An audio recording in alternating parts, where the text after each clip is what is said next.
Salut les poulets, ici Jérémy. Aujourd'hui, journée un peu spéciale. Et oui, parce que j'ai deux amis français qui vivent ici à Istanbul, en Turquie comme moi, et qui ont eu l'idée folle de faire un road trip de Istanbul, donc en Turquie, jusqu'à Ulaanbaatar en Mongolie. Ils ont prévu de faire ça très prochainement, normalement cet été, donc l'été 2020. Et là, ils m'ont prévenu il n'y a pas longtemps qu'ils ont acheté une voiture. Une grosse voiture, un monstre, d'après ce qu'ils m'ont dit. Je ne l'ai pas encore vue, donc je vais la découvrir en même temps que vous. Et ils m'ont contacté, ils m'ont dit bah voilà, ce week-end on va faire un petit tour dans le nord d'Istanbul, donc à Şile, pour ceux qui ne connaissent pas. C'est une région un petit peu au nord de la ville, donc à 1h30, 2h30 je pense d'Istanbul, de là où je suis. Donc je les attends. Les deux amis avec qui je vais passer la journée, ce sont Kevin et Salim. Kevin, Salim. À tout de suite.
C'est pas du petit véhicule.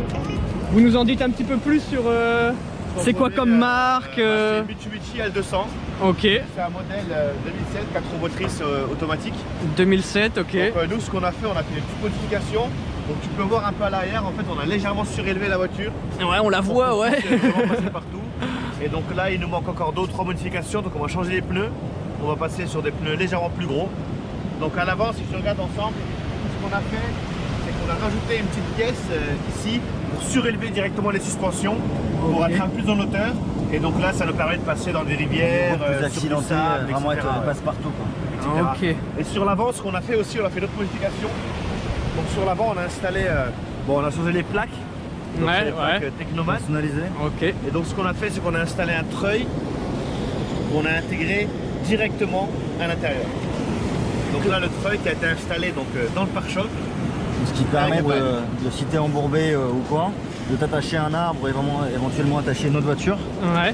Pour pouvoir la retirer et l'enlever avec toi. On a rajouté un pare-buis aussi, au cas où. Pour les chocs. Donc là le petit treuil, voilà, pour sortir des mauvaises situations. Ça, si jamais il y a des petits chocs, au moins ça protège bien l'avant de la voiture. Et on a mis un snorkel. Donc l'avantage avec le snorkel, c'est qu'on a une prise d'air qui est directement au-dessus de la route. Donc ça nous empêche, ça nous évite de noyer le moteur. De noyer le moteur, mais d'avoir toutes les poussières qui rentrent dans le moteur. On va faire beaucoup de steps. Ah, ok, il y a beaucoup de sable, etc. Ouais. Et à force de rentrer par l'avant ici, ça défonce le moteur.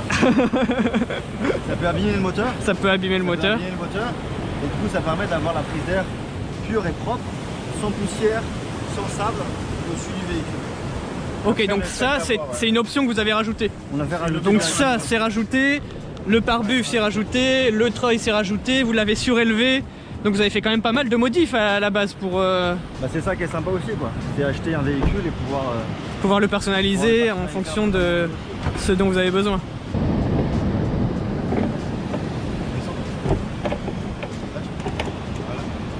L'entrée d'air, en fait. Ah ok, donc c'est relié là. C'est relié là. Le truc a été sorti directement. Ça rentre là et ça ressort par là. En fait, ça c'est l'entrée du coup. Ça c'est l'entrée d'air. Ça c'est l'entrée d'air. Qui vient ici directement. Ok, ça arrive ici. Ok. Donc là, l'entrée d'air, ça suit tout le conduit et ça arrive ici. Et donc ça, c'est c'est l'aération. L'aération. Et l'aération, ensuite, voilà, je sais pas s'il y a des mécanos, hein, moi j'y connais rien, moi je suis plus informatique. Un peu encore. Et ça, c'est... T'as la boîte électrique du winch. Ok, et ça sert à quoi? C'est relié à la batterie. Ok. Ça permet d'alimenter le winch ici, le treuil. Ah, ok. Donc là, en fait, ouais, c'est... Je sais pas.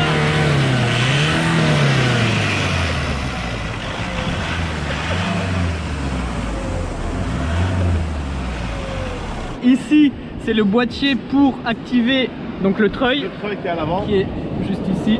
Donc c'est une belle bête. Pour les mécanos, je filme un petit peu plus à l'intérieur.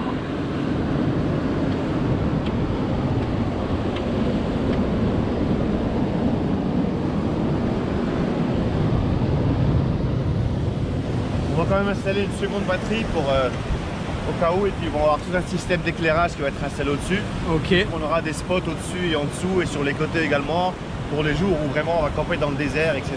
pour être un peu plus en sécurité, avec plus de confort et de la visibilité également. Ouais. La deuxième batterie, ça sera aussi pour le panneau solaire qu'on va pouvoir mettre au-dessus. Ah, un panneau solaire directement. Un panneau ok. solaire. On a un corps qui lance derrière. Tiré sur la batterie principale. Ouais. Du coup, sur la deuxième qu'on mettra ici, parce qu'on aura avec nous les ordinateurs, le drone, les caméras ou le téléphone, qui à force pompe un peu trop, et du coup ça pousse trop sur la principale. Ok. Donc il faut mettre une deuxième batterie avec le fameux panneau solaire. Ok. Donc ouais, la deuxième batterie, voilà, c'est vrai, on n'y pense pas, mais ouais, il y a quand même l'ordinateur, les téléphones, tout plein de choses à recharger. Donc c'est sûr qu'une deuxième batterie, ce sera pas trop pour un voyage. Je vous le rappelle, je sais plus si je l'ai dit dans l'intro, mais c'est 13 000 km. On va vous en parler un petit peu plus là en détail, on va se poser quelque part. Mais là on fait vraiment le tour de la voiture, voilà, c'est quand même le monstre, il faut le présenter un petit peu. Là, le coffre immense. Qui n'est pas du tout aménagé pour l'instant. Voilà, il n'est pas aménagé, oui. Mais on va faire des tiroirs sur mesure en bois. Ok. Avec des cuisses qui permettent de tirer. Ok, donc là il y a quelque chose qui va s'allonger. Un tiroir qui va essayer de venir à peu près jusqu'ici. Ok. Sur coulisse, on pourra faire la cuisine, on pourra mettre nos vêtements Ouais. et aussi les outils. Ok. On a besoin de faire des réparations sur le chemin, éventuellement des pièces détachées. Donc là, comme vous pouvez le voir, il y a la voiture qui est un petit peu personnalisée avec des stickers. Donc là, Technomads, c'est le nom de leur projet. Donc ils ont mis un sticker là, il y en a aussi un petit peu à l'avant. Voilà, Technomads. N'hésitez pas à les suivre sur Instagram. Ils vont tout détailler leur aventure sur Instagram. C'est vraiment l'endroit où vous pouvez les retrouver le plus. Donc vous avez ici Technomads. N'hésitez pas à les suivre. Et donc ils recherchent aussi des sponsors. Et les sponsors pourront avoir un sticker directement collé sur la voiture pour faire un petit peu de pub et pour financer un peu ce projet un peu fou.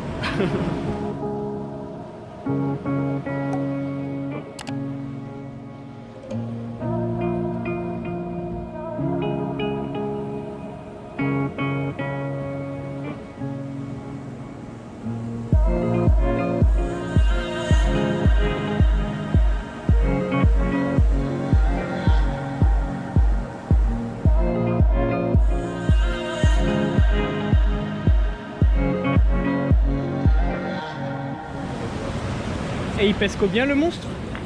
On est sur du 1.7 et 700 kg Ah ouais, pour l'instant quoi. Et une tonne 7. Ouais, on n'a pas encore fait de modifier, on va encore rajouter quelques Sur les équipements, À la on 100.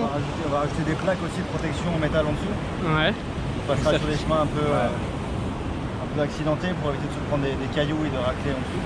Ouais. On va avoir les plaques en dessous. Et ça consomme combien au 100? Alors, on est aux dernières estimations.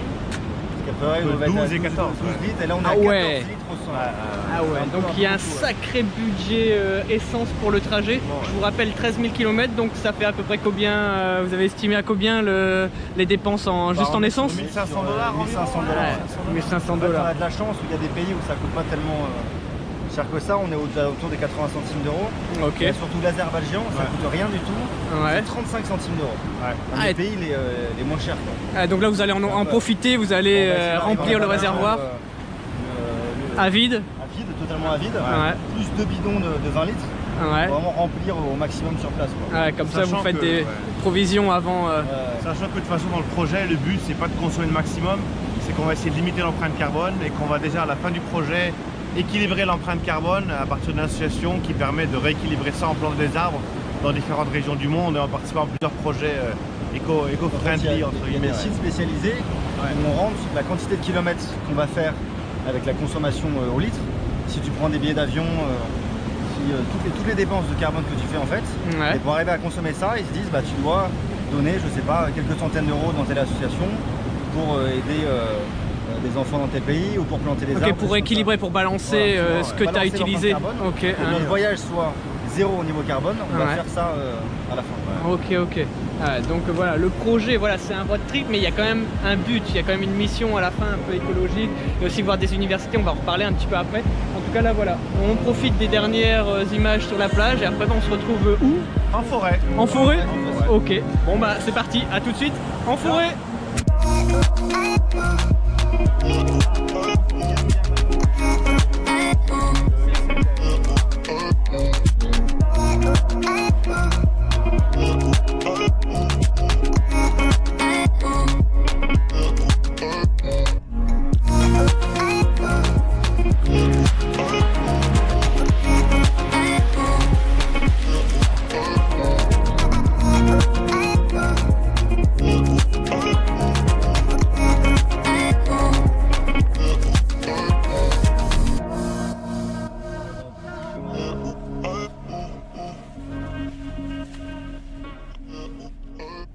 On peut voir une petite cabane avec un drapeau au milieu de nulle part.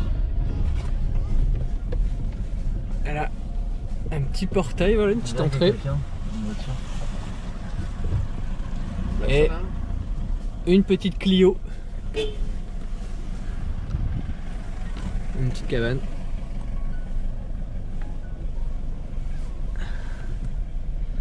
Cabane de chasseurs ou je sais pas. On va faire un tour. On va dire bonjour.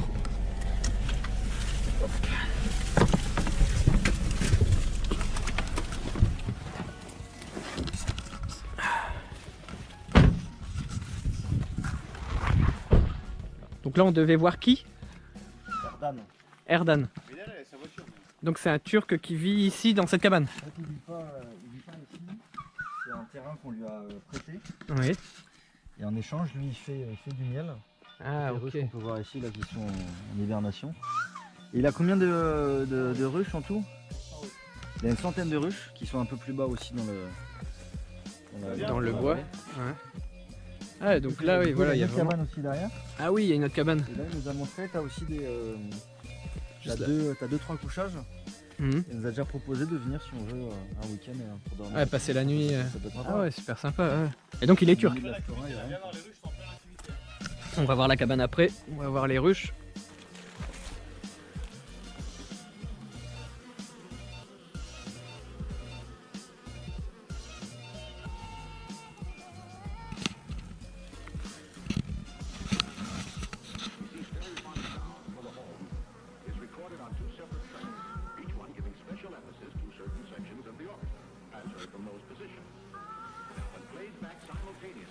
Et alors Kevin, t'as découvert comment cet endroit?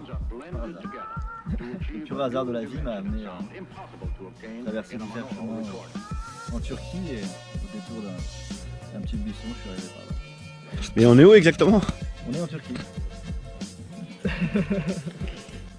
vous pouvez voir il y en a quand même pas mal. Il y en a une centaine donc normalement. Donc toutes les bâches là. Jaune, verte, bleu. Il y en a encore là-bas au bout. Je sais pas si vous voyez, c'est un peu plus loin. Et je sais pas trop à quoi ça sert, mais il y a quand même un espèce de code barre sur chaque ruche. Elles sont répertoriées au niveau des taxes. Ok. Tu vas déclarer chaque ruche.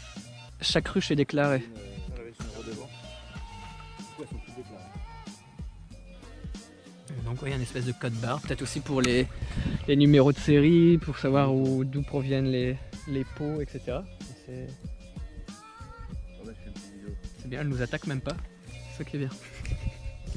Là, il y a un espace juste là. Et un espace juste là. Donc vraiment, il y a vraiment que des petites abeilles qui peuvent rentrer.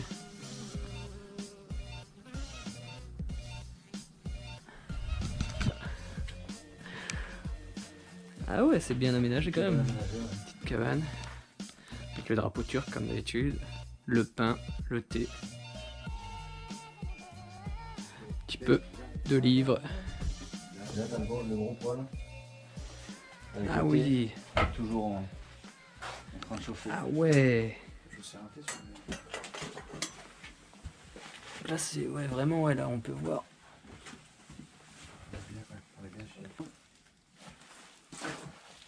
İyi yani. İyi diyelim. İyi diyelim. Sizleri sormalı. Siz gelsin. O yüzden pek güreşemedik maalesef. Vallahi ben de inan ki merak ettim. Donc là on est à l'intérieur vraiment d'une cabane qui est juste en face du cabanon où on prenait le thé. Et donc des fois il vient le week-end, Erdan, et donc il couche ici. Voilà, il y a 2 lits. Il y a un réchaud. Il y a un poêle ici. Ouais. Et il y a une vue sur la mer à l'extérieur. Donc Erdan il l'a vue sur la mer directement. Ouais. Voilà, et là on sort. Et voilà.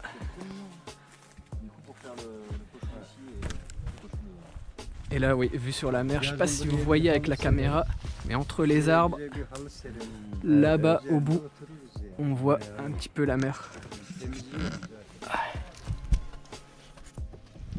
Hop là. Et là, la vue du toit. Ah, là, on voit quand même un peu plus. Je sais pas si vous voyez. Ici, là, on voit vraiment l'horizon avec l'eau. Là, on a une vraiment belle vue.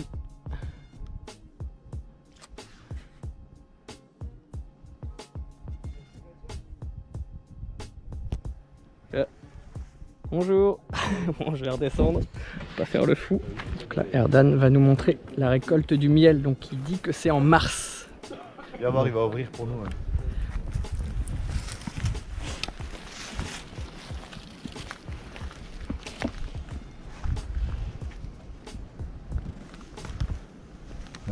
Görüyor musun?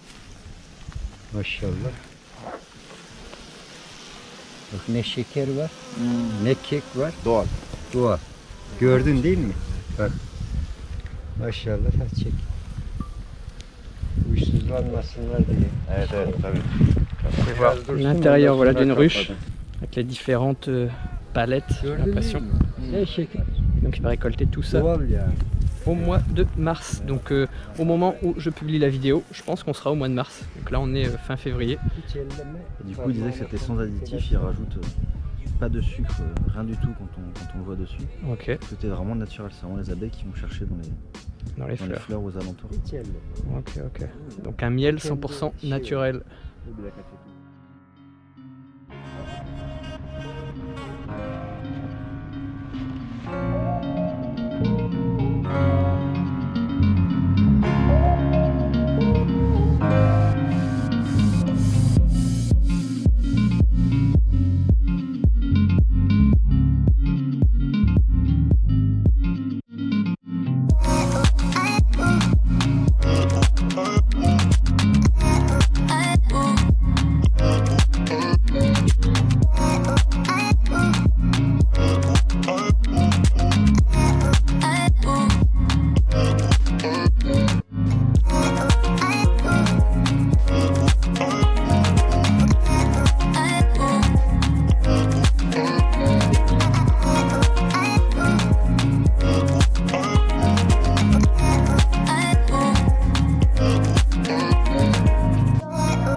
Donc là on s'est arrêté parce que les pneus sont remplis de terre, ça a séché en fait. Je sais pas si vous voyez, il y a une espèce de croûte de terre tout autour du pneu. Et donc là on a pris des petits bâtons et on va s'amuser à gratter.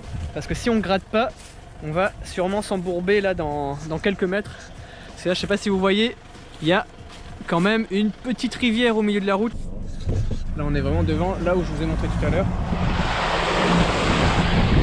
Oh là. Et voilà, c'est passé. Nickel. Parfait, hein.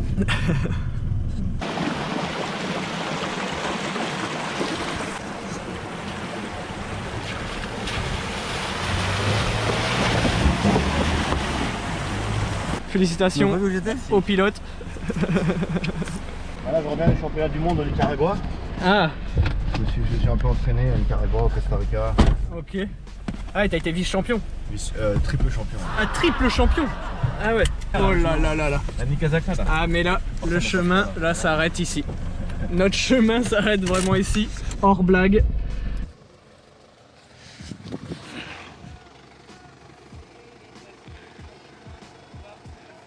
Va tout droit, va tout droit. Tout droit, tout droit, tout droit, tout droit.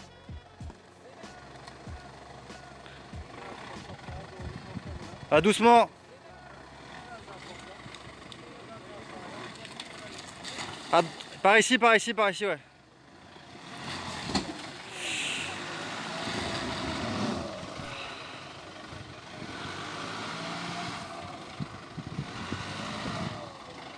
Viens vers moi.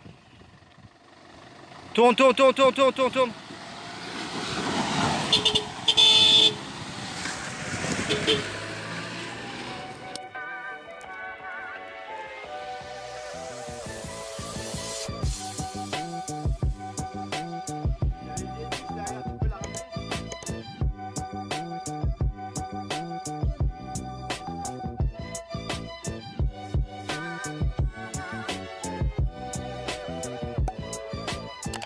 Le feu a bien pris, vous pouvez le voir. On a fait vraiment un feu de compète. Là franchement il me régale. Des vrais pros. Donc on va faire chauffer l'eau.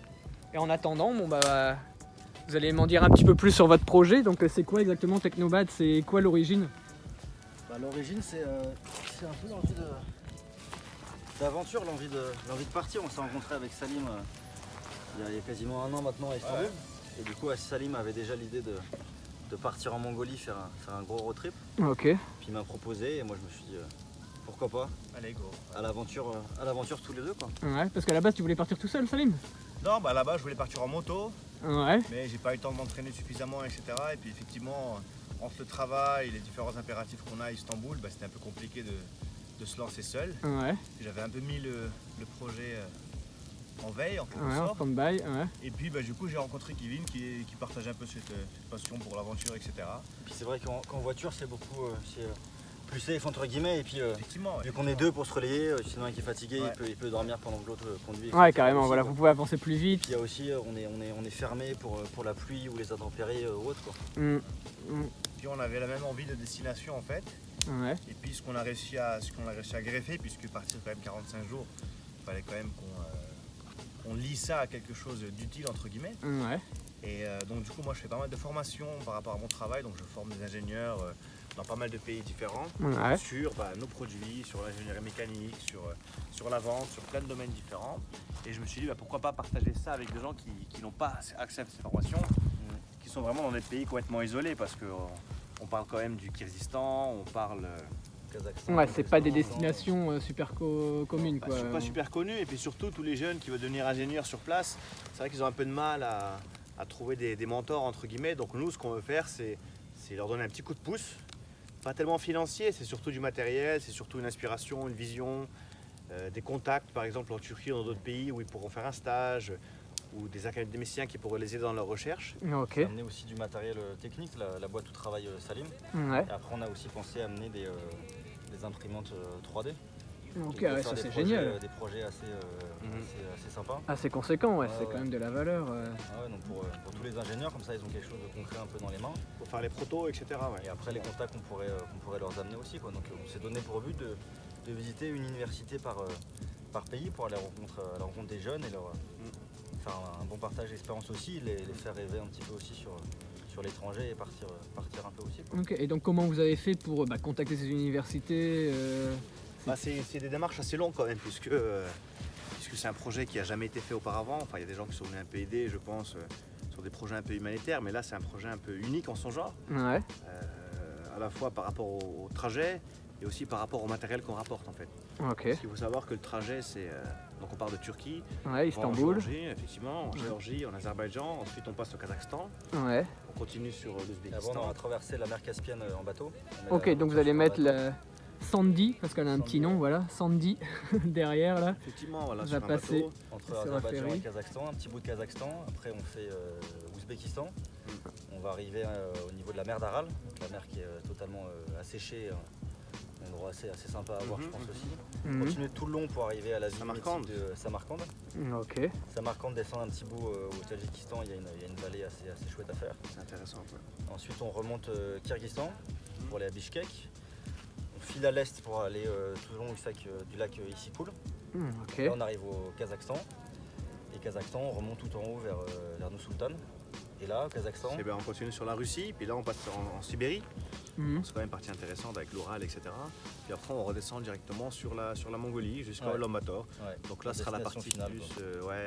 la Mongolie c'est la partie plus wild entre guillemets, Ok. puisqu'on sera sur quelques jours, on sera en indépendance complète.